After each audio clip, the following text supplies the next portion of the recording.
Subscribe कीजिए हमारे educational channel को और बेल आइकन दबाइए सबसे पहले वीडियो पाने के लिए।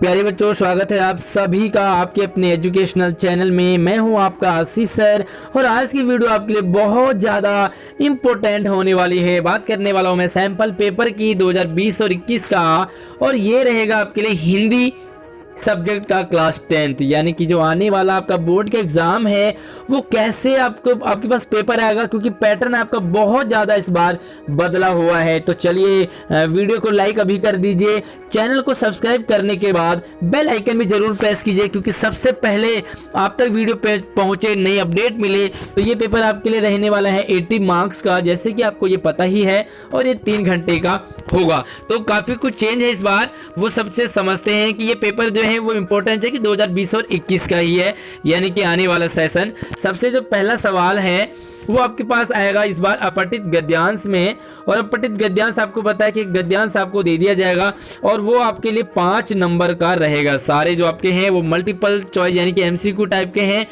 और यहाँ पर आप इसे पढ़ सकते हैं थोड़ा सा वीडियो को स्लो करके, वीडियो को रोक करके। और ये गद्यांश है आपके लिए, पहला गद्यांश है ना, तो इस गद्यांश को आपने ध्यान से पढ़ना है, क्योंकि गद्यांश आपके लिए काफ़ी बड़ा है, तो आप इसे रोक सकते हैं और देख सकते हैं। उसके बाद आप यहाँ पर देखेंगे कि जो आपके पास उसके बाद क्वेश्चंस है कि निम्नलिखित में से निर्देशानुसार सही विकल्पों का चयन कीजिए, यानी कि MCQ टाइप के सारे सवाल आपके इसमें होने वाले हैं। निम्नलिखित में से कौन सा ऊपर लिखित पाठ्यांश यानी कि गद्यांश का प्राथमिक उद्देश्य है। तो यहाँ पर देखो ये 4 ऑप्शन आपके लिए रहेंगे, और चारों ऑप्शन में से आपने किसी एक को टिक करना है और आपका आंसर बिल्कुल सही हो जाएगा। इसी तरह से आपके पास दूसरा सवाल भी है, तीसरा भी है, चौथा भी है, और सेम आपके पास ये 5वां सवाल भी यहाँ पर आपके लिए है। तो ये, और यहाँ पर आपको जैसे कि 4 ऑप्शन है, तो 4 में से आपको कोई एक को आपने टिक कर देना है, तो आपका जो है वो आंसर आपका कंप्लीट हो जाएगा, मार्क्स मिल जाएंगे। या दूसरा उसके बाद इस तरह से आएगा, या तो पहला वाला गद्यांश करेंगे या दूसरा वाला करेंगे, ये क्योंकि अथवा है तो आपको दोनों में से एक करेंगे। तो ये भी एक गद्यांश है और दोनों आपके पास इसी तरह से आएंगे। फिर से इसके पास भी जो 5 है वो सवाल है, पहला, दूसरा, तीसरा, चौथा और 5वां।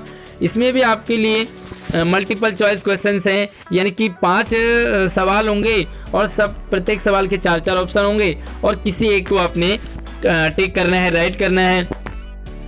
तो चलिए उसके बाद जो दूसरा सवाल आएगा वो क्या आएगा, अपठित पद्यांश, है ना।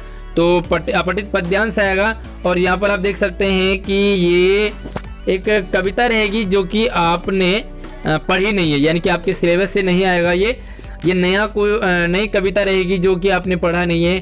और सेम दैट यहाँ पर भी आपके पास 5 सवाल होंगे, तो मैं आपको दिखा देता हूँ। ये पहला, दूसरा, तीसरा, और इसी तरह से आपके पास चौथा और 5वां सवाल है ना। 5 सवाल है, नंबर भी आपके 5 ही होंगे, और यहाँ पर भी आपको किसी एक को टिक करना है। तो चलिए आगे किस तरह से पैटर्न होगा आप वो समझते रहिए। फिर से देखो, 2 गद्यांश हैं और 2 ही पद्यांश हैं, यानी कि 2 आपके कविताएं होंगी और 2 आपके गद्य होंगे, है ना। 4 होंगे और कोई इसमें से आपको एक एक करना होगा।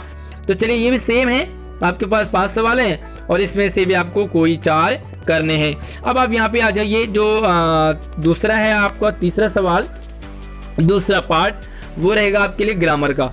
अब ग्रामर में कैसे आएंगे वो आप ध्यान से समझेंगे। अब 5 में से 4 प्रश्नों के आपने उत्तर देने हैं। यहाँ पर आपको 5 सवाल दे रखे हैं और उनमें से 4 के ही आपको आंसर देने हैं, और ये भी आपके लिए MCQ टाइप है। देखो, हर्षिता बहुत विनम्र और सर्वत्र सम्मान प्राप्त करती है, रचना के आधार पर वाक्य भेद बताइए। तो देखो यहाँ पर 4 ऑप्शन दे रखे हैं, 4 में से आपने किसी एक को टिक करना है। तो आप इसे को पढ़ भी सकते हैं वीडियो को स्लो करके, और अपने आंसर भी चेक कर सकते हैं कि आपके कितने आंसर सही आ रहे हैं। चलिए मैं इसका जो आपको सॉल्यूशन भी बता सकता हूं। तो उसके बाद देखो, इसमें इसी तरह से ये चौथा सवाल है, और इसी तरह से आपके पास 5वां सवाल है। तो ये सारे आपके पास वाक्य से रिलेटेड है, वाच्य। तो आपको वाच्य मैंने पढ़ाए हैं, तो अगर आपको नहीं पढ़े वाक्य तो वीडियो आपको लिंक में मिल जाएगा डिस्क्रिप्शन में। 5वां सवाल है, देखो यहाँ पर पद परिचय आपको करना है ना। तो इसमें भी आपको 5 प्रश्न दे रखे होंगे, सॉरी यहाँ पर थोड़ा सा चेंज है। जो तीसरा सवाल रहेगा वो आपके लिए रहेगा रचना के आधार पर वाक्य भेद पे 5 सवाल, और 5 में से आपको करने हैं 4, है ना। और उसके बाद देखो जो तीसरा है ये तीसरा है, और जो चौथा सवाल है वो रहेगा आपके लिए वाच्य। तो ये चौथा सवाल आपके लिए वाच्य वाला है।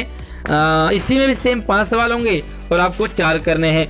अब देखो 5वां जो प्रश्न है वो आपके लिए रहेगा यहाँ पर देखो पद परिचय, है ना। तो पद परिचय अगर आपको ये सारे टॉपिक समझने हैं तो आपको लिंक डिस्क्रिप्शन में मिल जाएगा, चाहे पद परिचय का हो, चाहे वाच्य का हो, चाहे वाक्य का हो। अच्छे से समझ रहे हैं तो आपको वहाँ पे बता दिया जाएगा। तो देखो यहाँ पर भी आपको फिर से 5 सवाल रहेंगे, आपको 4 करने हैं, और चारों के चारों MCQ टाइप के। देखो सूरसागर ने सूरदास की रचना की। अब रेखांकित पद का परिचय है, तो यहाँ पर देखो इन्होंने 4 ऑप्शन दे रखे हैं। बहुत ही अच्छा इस बार नया इन्होंने पैटर्न बनाया है, तो ये आपके लिए काफी अच्छा रहने वाला है।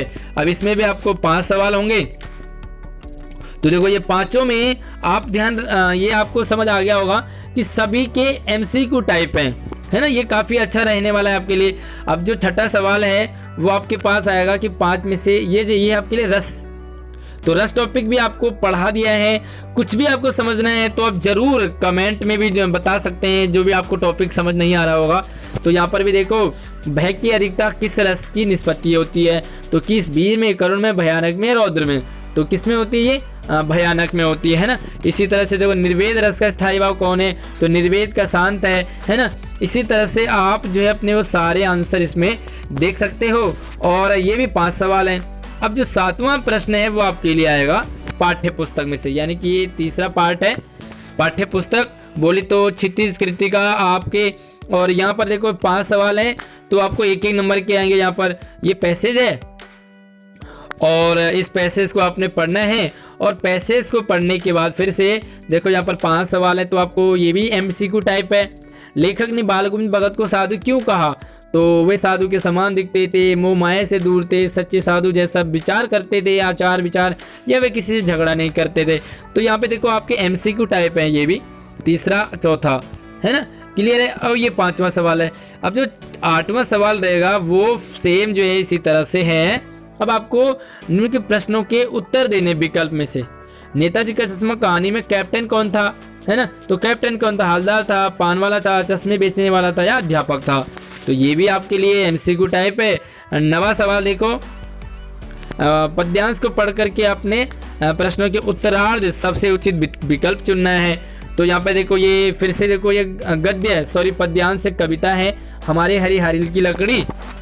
और इसमें से भी आपको क्या करना है, फिर से देखो ये MCQ टाइप है, यानी कि कहने का मतलब ये है कि आपके पास सारे मैक्सिमम अभी तक तो MCQ टाइप के ही क्वेश्चंस आ रखे हैं।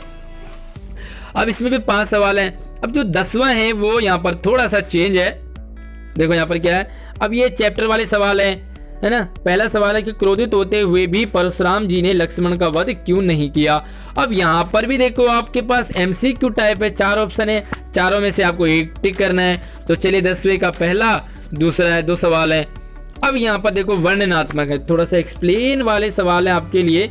ये पाठ्य पुस्तक जो पूरक आपकी यानी कि कृतिका है, यहाँ पर आपको लिखना है, यानी कि आप ये देख सकते हैं कि 25 से 30 शब्दों में आपने आंसर देने हैं 11वें का। अब पहला सवाल, दूसरा, तीसरा और 4 सवाल हैं। हवलदार साहब कैप्टन को देखकर के अवाक क्यों रह गए, नेताजी का चश्मा पाठ के आधार पे, ये बाल गोविंद भगत के आधार पे, ये लखनवी अंदाज है, और ये फादर कामिल बुल्के है ना। तो ये आपका इस तरह से रहेगा कि थोड़े से आपको ये छोटे से आंसर है, यानी कि शॉर्ट आंसर 25 से 30। अब ये 2-2 नंबर के रहेंगे आपके ये सारे। उसके बाद देखो ये फिर से थोड़ा बड़े वाले सवाल हैं 60 से 70 में। अब आपको यहाँ पर भी कितने करने हैं, ये भी 2-2 नंबर के हैं, 3 सवाल हैं। थोड़े से आपको ये एक्सप्लेन वाले बड़े सवाल हैं।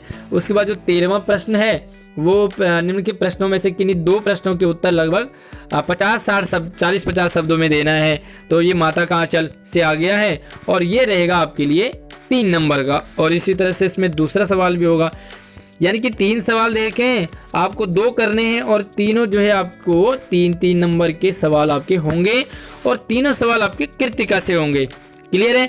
अब लेखन में क्या चेंज किया है इस बार, जो 14th वाला क्वेश्चन है, यहाँ पर आपको एक्सप्लेन मतलब यानी कि जो निबंध टाइप के होते हैं अब देखो यहाँ पर जो निबंध था वो इस बार निबंध नहीं आएगा आपके पास। मैंने पहले भी बताया था कि इस बार निबंध आपको नहीं आएगा, इस बार आएगा अनुच्छेद लेखन। तो देखो परीक्षा से पहले मेरी मनोदशा, ये आपको एक पॉइंट दे दिया जाएगा, बड़ा टॉपिक है और इसमें आपने छोटे छोटे आपको टिप्स बना के दे रखे इनमें लिखना है। दूसरा देखो यहाँ पर ये कितने नंबर का होगा, 5 नंबर का। तो ये निबंध 10 नंबर का होता था, बट ये आपका कितने का है, 5 नंबर का, क्योंकि ये निबंध नहीं है, अनुच्छेद लेखन है। और इसी तरह से दूसरा देखो कोरोना वायरस है, तीसरा जंक फूड है। यानी कि आपको सिर्फ इसमें निबंध नहीं लिखना, अनुच्छेद लिखना है। और 15वां जो सवाल है वो रहेगा आपके लिए पत्र, एक पत्र रहेगा, या तो ऊपर वाला करो या नीचे वाला करो, क्लियर है ना। और जो 16वां सवाल है वो पर्यावरण संरक्षण में अगर विज्ञापन, तो देखो एक विज्ञापन टॉपिक भी आपके पास, तो एक विज्ञापन आप इसमें बनाओगे। और जो 17वां सवाल है अपनी छोटी बहन के जन्मदिन पर एक बधाई संदेश, तो यहाँ पर देखो एक संदेश लिखना है अपने, साथ में देखो भावपूर्ण संदेश अपने टीचर के लिए लिखना है। तो ये जो 17वां सवाल है वो भी 5 नंबर का, 16वां सवाल भी 5 नंबर का, 15 भी 5 नंबर का, यानी कि 10 नंबर का कोई भी सवाल आपके पास नहीं है। तो ये है आपके पास सैंपल पेपर जो कि इस बार आपके पास आएगा। वीडियो को लाइक कीजिए, अपने दोस्तों को शेयर कीजिए और नई अपडेट के लिए हमारे चैनल को सब्सक्राइब जरूर कीजिए। कोई डाउट रहता है आपको तो हमें कमेंट आप जरूर कर सकते हैं। धन्यवाद।